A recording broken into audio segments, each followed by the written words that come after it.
नमस्कार दोस्तों, applied studies में आप सभी का स्वागत है। आशा करता हूँ आप सभी को हमारा थ्योरेटिकल क्लास जो हमने कवर किया कैपेसिटेंस का वो अच्छा लगा हो। अब हम लोग कैपेसिटेंस का ही सीज़न 2020 सीरीज़ में 20 क्वेश्चंस प्रैक्टिस करेंगे। अभी ये सीरीज़ हमारा मेनली जेई एस्पिरेंट्स के लिए चलाया जा रहा है, जैसे SSC JE, RRB JE, UPPCL JE, other state और सेंट्रल जेई एग्जाम्स के लिए। आगे हम लोग एई सीरीज़ ए एग्जाम्स के लिए बुलाएंगे, जैसे UPPSC AE, UPPCL AE, other state A exams के लिए भी क्वेश्चन प्रैक्टिस करवाएंगे और कॉन्सेप्ट्स भी सीखेंगे। अगर आपको हमारे ये इनिशिएटिव ऑफ फ्री एजुकेशन अच्छा लगा हो तो हमारे चैनल को आप लाइक, शेयर एंड सब्सक्राइब करिए। चलिए क्वेश्चन नंबर 1 की तरफ चलते हैं। क्वेश्चन नंबर 1 क्या कहता है कि an air capacitor has the same dimension as that of a mica capacitor if the capacitance of mica capacitor is 6 times that of air capacitor then relative permittivity of mica is. आप देखिए, air में अगर capacitance C not है, आपने mica डाल दिया तो उसका जो भी डाइलेक्ट्रिक कांस्टेंट आएगा उससे मल्टीप्लाई हो जाएगा के सी नॉट। ठीक है, तो क्योंकि ये 6 टाइम्स है तो इसका मतलब के की वैल्यू क्या होगी, 6 होगी। तो क्वेश्चन नंबर 1 का आंसर क्या हो गया, डी। क्वेश्चन नंबर 1 का आंसर क्या हो गया, डी। सीधी सी बात है, एयर में आपका कैपेसिटेंस सी नॉट था, अब आपने माइका डाल दिया एज एन डाइलेक्ट्रिक, तो अब 6 टाइम्स हो गया कैपेसिटर। इसका मतलब ये जो के की वैल्यू थी वो 6 है, इसका मतलब उसके डाइलेक्ट्रिक जो रिलेटिव परमिटिविटी है एप्सिलॉन आर, उसकी वैल्यू 6 हो गई। तभी तो आपने एप्सिलॉन नॉट, एप्सिलॉन आर और सी इसकी वैल्यू 6 है। एयर में तो एप्सिलॉन नॉट होता ही है। ठीक है, चलिए क्वेश्चन नंबर 2 की तरफ चलते हैं हम लोग। क्वेश्चन नंबर 2 क्या कहता है कि a capacitor opposes change in current, change in voltage, both change in current and voltage, none of the above. इसको हमने अपने थ्योरी क्लास में बहुत अच्छे से समझा था। कैपेसिटर क्या करता है, हमेशा rate of change of voltage, जो चेंज ऑफ वोल्टेज है इसको अपोज करता है, इसको चाहता है कि चेंज वोल्टेज चेंज ना करे। चेंज इन करंट को कौन अपोज करता है, इंडक्टर, और चेंज इन वोल्टेज को कैपेसिटर। तो इसका ऑप्शन बी करेक्ट है। क्वेश्चन नंबर 2 का आंसर ऑप्शन बी। चलिए क्वेश्चन नंबर 3 की तरफ चलते हैं। क्वेश्चन नंबर 3 क्या कह रहा है कि 2 capacitors of capacitance 3 microfarad and 6 microfarad in series will have a total capacitance of. आपने 2 कैपेसिटर को सीरीज में लगाया, तो सीरीज में लगाने पर कैसे ऐड करते हैं, 1/C1 प्लस 1/C2। अगर 2 है तो direct C1 C2 upon C1 plus C2 कर दीजिए। इसका मतलब 3 × 6 अपॉन 3 + 6। ये जब आप कैलकुलेशन करेंगे 18/9 2 माइक्रोफैराड, यानी ऑप्शन बी करेक्ट है। तो क्वेश्चन नंबर 3 का ऑप्शन बी करेक्ट है। चलिए क्वेश्चन नंबर 4 की तरफ चलते हैं। क्वेश्चन नंबर 4 क्या कहता है कि the capacitance of a parallel plate capacitor does not depend upon area of plates.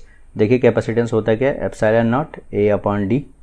ठीक है, तो एरिया पे तो डिपेंड करता है, मीडियम पे भी डिपेंड करता है और सेपरेशन पे भी डिपेंड करता है। तो इसका क्या होगा, metal of plates, option D. Question 4 का आंसर ऑप्शन डी। चलिए क्वेश्चन नंबर 5 की तरफ चलते हैं। देखिए क्वेश्चन नंबर 5 क्या कह रहा है कि force between the plates of a parallel plate capacitor of capacitance C, separation D, potential difference V. तो देखिए होता क्या है कि वर्क डन क्या होगा, वर्क डन ये एनर्जी स्टोर के बराबर होगा। ठीक है, तो वर्क डन आप क्या लिखते हैं, फोर्स इंटू डिस्टेंस, और एनर्जी स्टोर कितना होता है, हाफ CV²। तो यहाँ से आप निकाल लीजिए CV² अपॉन, इसको नीचे ले 2D। तो ऑप्शन ए, 5 का ऑप्शन ए करेक्ट है। चलिए क्वेश्चन नंबर 6 की तरफ चलते हैं हम लोग। A parallel plate air capacitor is immersed in oil of dielectric constant 2 the electric field between the plates. मतलब आपने कोई एयर कैपेसिटर था, उसको आपने डाइलेक्ट्रिक कांस्टेंट किसी मीडियम 2 जिसका हो उस पर इंसर्ट कर दिया। अब electric field between the plates क्या हो जाएगी, तो आप देखिए इलेक्ट्रिक फील्ड क्या होती है, B/D होती है। B की जगह आप Q/CD लिख दीजिए। और कैपेसिटेंस का फॉर्मूला क्या होता है, epsilon not A upon D। ठीक है, तो ये एप्सिलॉन नॉट A, ठीक है, और एप्सिलॉन R, ये D ऊपर आ जाएगा, यहाँ एक D था, D कट जाएगा। तो इलेक्ट्रिक फील्ड का क्या निकल के आएगा, Q upon epsilon not epsilon R A।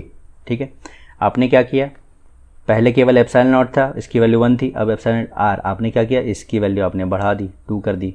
जैसे इसको बढ़ाएंगे तो ये क्या हो जाएगा, रिड्यूस हो जाएगा 2 टाइम्स। आप इसको 2 टाइम्स करेंगे मतलब ये हाफ हो जाएगा, तो डिक्रीज 2 टाइम्स। तो 6 का ऑप्शन सी करेक्ट हो गया। ठीक है, तो यहाँ तक क्लियर है। आप सीधा फॉर्मूला से रिलेट करिए कि डाइलेक्ट्रिक कांस्टेंट आपको इलेक्ट्रिक फील्ड से किस तरीके से रिलेट कर रहा है। तो यहाँ हम लोग देख रहे हैं इनवर्सली रिलेट कर रहा है। आप एप्सिलॉन आर को बढ़ा रहे हैं तो इलेक्ट्रिक फील्ड रिड्यूस हो रही है। चलिए अगले क्वेश्चन की तरफ चलते हैं हम लोग। देखिए अगला क्वेश्चन क्या कह रहा है कि 2 capacitor of capacitance C1 and C2 are connected in parallel, a charge given to them is shared. कोई चार्ज दिया हुआ है, ठीक है, the ratio of charges, charge कितना दिया हुआ देखिए, इस पर Q1, इस पर Q2, यहाँ थोड़ा मिस हो गया, Q1 दिया हुआ C1 पर और Q2 दिया हुआ है C2 पर, और फिर ये शेयर किया गया, तो रेशियो ऑफ चार्जेस क्या होगा। तो आप जान रहे हैं जब पैरेलल में है तो कॉमन क्या होता है, पोटेंशियल, तो कॉमन पोटेंशियल आप कर दीजिए V1 इक्वल टू V2 कर दीजिए, तो V क्या होता है Q1 upon C1 equal to Q2 upon C2, यहाँ से रेशियो निकाल लीजिए, Q1 अपॉन Q2 की रेशियो क्या आएगी C1 अपॉन C2, तो इस हिसाब से ऑप्शन बी करेक्ट हो गया, 7 का ऑप्शन बी करेक्ट हो गया। चलिए अगले क्वेश्चन की तरफ चलते हैं हम लोग। चलिए क्वेश्चन नंबर 9 देखते हैं हम लोग। 4 कैपेसिटर्स आर कनेक्टेड एज सोन, इस तरीके से कैपेसिटर्स कनेक्टेड हैं, इक्विवेलेंट कैपेसिटेंस निकालना है पॉइंट ए और बी के बीच। तो इन दोनों को आप देखिए, इन दोनों को कैसे कनेक्ट किया गया है, पैरेलल में।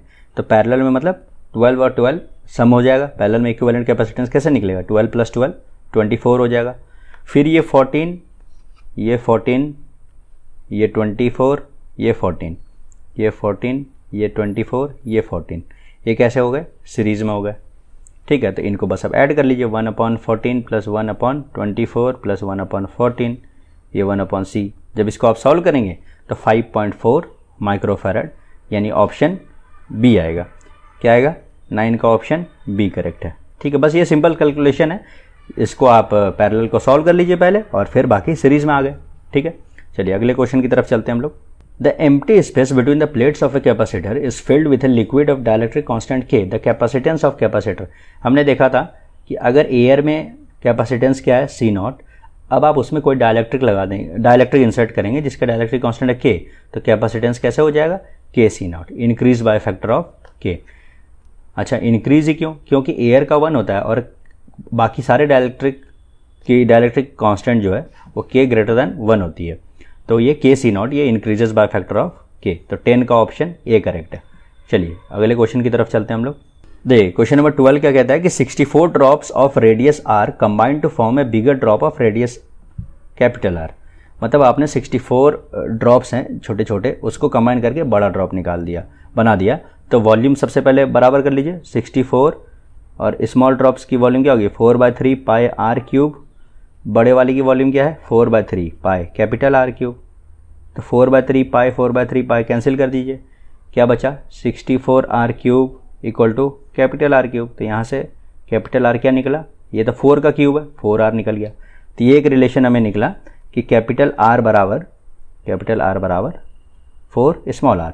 अब कैपेसिटेंस देखिए, कैपेसिटेंस आप जानते हैं डायरेक्टली प्रोपोर्शनल क्या होता है, रेडियस। ठीक है, तो हमें किसका रेशियो निकालना है, कैपेसिटेंस ऑफ बिगर टू है स्मॉलर ड्रॉप, तो बड़े वाले का ये किसके प्रोपोर्शनल होगा R के, छोटे वाले का ये किसके प्रोपोर्शनल होगा स्मॉल r के। जब आप दोनों का रेशियो निकालेंगे CB/CS, तो कैपिटल R की जगह 4R लिखेंगे और यहाँ R तो है ही, तो 4:1 आ गया, तो इसका ऑप्शन डी करेक्ट है। क्वेश्चन नंबर 12 का ऑप्शन डी करेक्ट। चलिए आगे बढ़ते हैं हम लोग। चलिए क्वेश्चन नंबर 13 देखते हैं। क्वेश्चन नंबर 13 क्या कह रहा है कि 2 capacitors have capacitance 25 microfarad when in parallel and 6 microfarad when in series, their individual capacitance are. देखिए ऐसे क्वेश्चन को आप क्या करिए कि ऑप्शंस के थ्रू निकालिए, ऐसे क्वेश्चंस को तो जल्दी निकल आएगा। जैसे देखिए अगर पैरेलल में है 25 माइक्रोफैराड, मतलब डायरेक्ट समेशन होना चाहिए, तो 10 और 8 का समेशन तो 18 हो गया, तो ये ऑप्शन तो ऐसे एलिमिनेट हो गया। अब बचे ए और बी, ए और बी में दोनों का समेशन जो है 25 है, 12 और 13 को भी ऐड करिए तो 25, 15, 10 को भी 25। अब सीरीज में क्या है 6 माइक्रोफैराड आना चाहिए, तो जब इनका सीरीज करिएगा 15 और 10 का चेक कर लीजिए, 15 × 10/15 + 10, तो ये 6 आ गया। तो दोनों केस में ये ट्रू है, तो यानी ऑप्शन बी करेक्ट है, 13 का ऑप्शन बी। जब भी ऐसा क्वेश्चन आपको आए एग्जाम में, तो आप hit and trial direct options के थ्रू इसको निकालने की कोशिश कीजिए, तो आपका टाइम सेव होगा। चलिए अगले क्वेश्चन की तरफ चलते हैं। देखिए अगला क्वेश्चन क्या कह रहा है कि capacitor of 20 microfarad of charge, जो 20 माइक्रोफैराड का कैपेसिटर जिसको चार्ज कर लिया गया 500 वोल्ट से, इसको पैरेलल में कनेक्ट कर दिया गया 10 माइक्रोफैराड कैपेसिटर जो चार्ज है 200 वोल्ट से। तो कॉमन पोटेंशियल का हम लोगों ने पीछे देखा था, क्या फॉर्मूला होता है कॉमन पोटेंशियल का, नेट चार्ज अपन टोटल चार्ज अपन टोटल कैपेसिटेंस।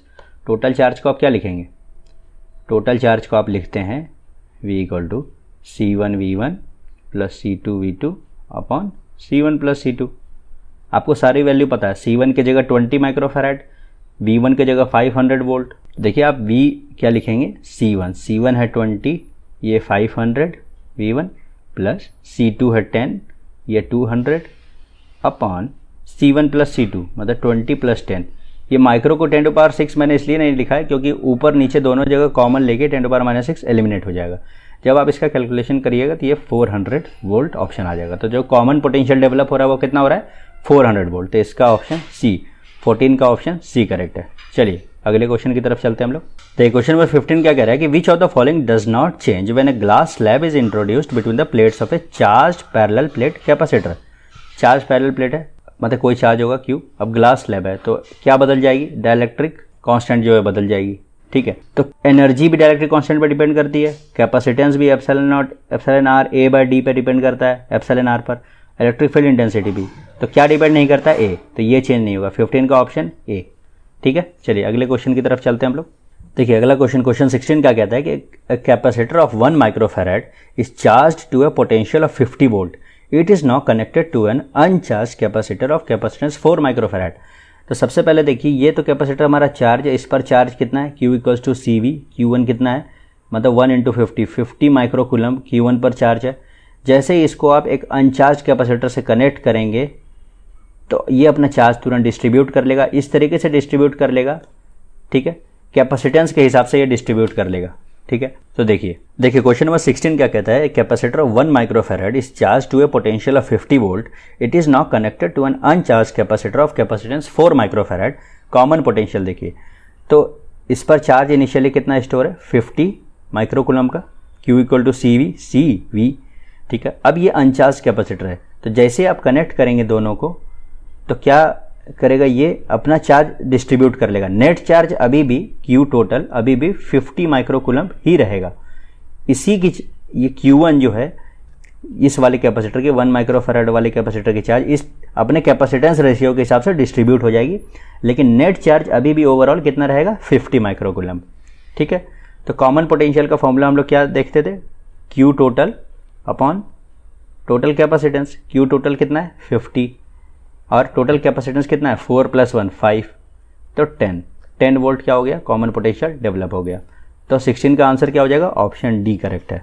ठीक है, चलिए अगले क्वेश्चन की तरफ चलते हैं हम लोग। अगला क्वेश्चन क्या कहता है कि 3 parallel plates each of area A with separation D1 between first and second and D2 between second and third are arranged to form a capacitor. मतलब इस तरीके से आप समझिए, ये है K1 K2 डाइलेक्ट्रिक है, ये डिस्टेंस D1 है यहाँ से यहाँ तक, फिर यहाँ से यहाँ तक D2 है, area of the plate A है। ठीक है, तो ऐसे कॉम्बिनेशन को हम लोग पैरेलल कॉम्बिनेशन कहते हैं। पैरेलल कॉम्बिनेशन, तो इस पहले वाले का कैपेसिटेंस क्या होगा, इस वाले का कैपेसिटेंस क्या होगा K1 epsilon not A upon D1। दूसरे वाले क्या होगा K2 epsilon not A upon D2। अब आपने दोनों का कैपेसिटेंस निकाल लिया तो इक्विवेलेंट कैपेसिटेंस क्या होगा C1 + C2। तो एप्सिलॉन नॉट A, ठीक है, अपॉन क्या करेंगे आप इसको ऐड कर दीजिए K1 upon D1 plus K2 epsilon not A upon D2। ठीक है, इसको डिनोमिनेटर में ले आइए, एप्सिलॉन नॉट A को कॉमन ले लीजिए। तो इसको C इक्विवेलेंट हम लोग लिखेंगे तो इस तरीके से आएगा, एप्सिलॉन नॉट A आप जब कॉमन लीजिएगा तो नीचे क्या आ जाएगा D1 upon K1 plus D2 upon K2। ये यहाँ D2 है, तो इस हिसाब से क्या हो गया, ये सिंपल बस कैलकुलेशन है। बस इसको आप ध्यान रखिए कि जब आप ऐसे एरिया सेम रखते हैं तो ऐसे हम लोग पैरेलल कनेक्शन लेते हैं। ठीक है, बस सिंपल कैलकुलेशन है कि एप्सिलॉन नॉट A आप कॉमन ले लीजिए, K1 और K2 को नीचे ले आइए, तो इस हिसाब से ऑप्शन डी करेक्ट हो गया। तो 17 का ऑप्शन डी करेक्ट हो गया। चलिए अगले क्वेश्चन की तरफ चलते हैं हम लोग। अगला क्वेश्चन क्या कहता है, क्वेश्चन नंबर 18 कि 2 capacitors of capacitance 2 microfarad and 6 microfarad are connected in parallel. जैसे आपने पैरेलल में कनेक्ट किया तो C इक्विवेलेंट क्या हो गया 2 + 6 8 माइक्रोफैराड। वोल्टेज कितना है 120 वोल्ट DC, तो टोटल चार्जेस कितने हो जाएंगे Q इक्वल टू CV, तो 8 × 120। ठीक है, कितने हो गए 960 पीकू। देखिए तो इस केस में क्या होगा Q इक्वल्स टू, देखिए क्वेश्चन नंबर 18 क्या कह रहा है कि 2 कैपेसिटर्स 2 माइक्रोफैराड और 6 माइक्रोफैराड के, इनको पैरेलल में कनेक्ट कर दिया गया है एक 120 वोल्ट DC सोर्स से। सम टोटल ऑफ चार्जेस पूछ रहा है, सम टोटल ऑफ चार्ज क्या होगा CV, तो C कितना है 2 + 6 8 माइक्रोकूलम। ठीक है, 8 माइक्रोफैराड क्योंकि पैरेलल में है, और वोल्टेज है 120, तो 960 आ गया। 960 यूनिट किस में होगा माइक्रोकूलम में, ये ऑप्शन गलत दे रखा है माइक्रोकूलम में। तो इस हिसाब से ऑप्शन डी, 18 का ऑप्शन डी करेक्ट है। चलिए अगले क्वेश्चन की तरफ चलते हैं हम लोग। देखिए क्वेश्चन 19 क्या कह रहा है कि 3 कैपेसिटेंस दिया हुआ है, एक बार उसको सीरीज में कनेक्ट कीजिए, एक बार पैरेलल में कनेक्ट करिए और फिर रेशियो बताइए। तो जब आप पैरेलल में कनेक्ट करते हैं तो डायरेक्टली सम करते हैं, तो 3 + 9 + 18 कितना हो गया 30 माइक्रोफैराड, ठीक है। और जब सीरीज़ में करते हैं तो कैसे करते हैं, इन्वर्सली ले लीजिए, 1/3 + 1/9 + 1/18। इसको कैलकुलेट कर लीजिए, यहाँ 6 18 कर लीजिए, यहाँ 2 18 कर लीजिए, तो ये आ गया 2 माइक्रोकूलम, ठीक है। जब रेशियो निकालना है तो 2/30 1:15, तो 19 का ऑप्शन ए करेक्ट हो गया। चलिए लास्ट क्वेश्चन है, क्वेश्चन 20 की तरफ चलते हैं हम लोग। देखिए इस क्वेश्चन में ये क्या कह रहा है कि ये हमारा प्लेट है, हमने हाफ पार्ट में डाइलेक्ट्रिक कोई के का इंसर्ट कर दिया, इधर तो एयर है। अब इनिशियल कैपेसिटेंस सी था, न्यू कैपेसिटेंस बताइए। अब आप देखिए जो एरिया है, एरिया तो डिवाइड हो गई है, तो a/2 हो गई है दोनों साइड। तो जो इनिशियल कैपेसिटेंस जो ओवरऑल सी था वो अब c/2 इधर हो गया होगा और इधर क्या हो गया होगा kc/2। तो नेट कैपेसिटेंस क्या होगी, दोनों का समेशन, क्योंकि पैरेलल कनेक्शन है, तो c/2 + kc/2, तो क्या हो जाएगा k + 1 c/2। तो ऑप्शन बी करेक्ट है, 20 का ऑप्शन बी करेक्ट है। तो अभी हमने 20 क्वेश्चंस देखा है, आशा करता हूँ आप सभी को ये कॉन्सेप्ट समझ में आया होगा। और पैरेलल में हम लोग थ्योरी की क्लासेस भी चला रहे हैं, वहाँ से आप हमारा कॉन्सेप्ट सीखिए। और क्वेश्चन से भी बहुत सारे कॉन्सेप्ट सीखे जाते हैं। जब आप क्वेश्चंस प्रैक्टिस करेंगे तो बहुत सारे क्वेश्चंस का अप्रोच आपको पता चलेगा कि एग्जाम्स में कैसे अप्रोच करें। बहुत सारे क्वेश्चंस को ऑप्शंस के थ्रू अप्रोच किया जाता है, बहुत सारे क्वेश्चंस को ऑप्शन एलिमिनेशन से अप्रोच किया जाता है, बहुत सारे क्वेश्चंस को डायरेक्ट हिट एंड ट्रायल से अप्रोच किया जाता है। तो ये जब आप लगातार क्वेश्चंस प्रैक्टिस करेंगे तभी आपको पता चलेगा कि ऑब्जेक्टिव एग्जाम को कैसे क्रैक करना है। तो आशा करता हूँ आप सभी को ये हमारा इनिशिएटिव जो है फ्री एजुकेशन का अच्छा लगा हो। हमारे चैनल को आप लाइक शेयर और सब्सक्राइब करिए। फिर मिलते हैं अगले क्वेश्चन सीरीज़ में, तब तक के लिए जय हिंद।